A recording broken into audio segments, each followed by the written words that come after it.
సాయిరామ్ సాయిరామ్ సాయిరామ్ సాయిరామ్. ఈరోజు శ్రావణ ఏకాదశి పూజ. నేను అష్టోత్తరంతో పూజ చేస్తున్నానండి. అష్టోత్తరం సాయినాథుని అష్టోత్తరం అండి. ఓం సాయినాథ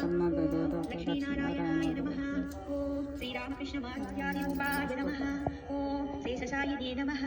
ఓం గోదావరీ శిరిడీవాసినే నమః. ఓం భక్తహృదయాలయాయ నమః. ఓం సర్వహృద్వాసినే నమః. ఓం భూతావాసాయ నమః. ఓం భూతభవిష్యద్భావవర్జితాయ నమః. ఓం కాలాతీతాయ నమః. ఓం కాలాయ నమః. ఓం కాలకాలాయ నమః. ఓం కాలదర్పదమనాయ నమః. ఓం మృత్యుంజయాయ నమః. ఓం అమర్త్యాయ నమః. ఓం మధ్యాభయప్రదాయ నమః. ఓం జీవాధారాయ నమః. ఓం సర్వాధారాయ నమః.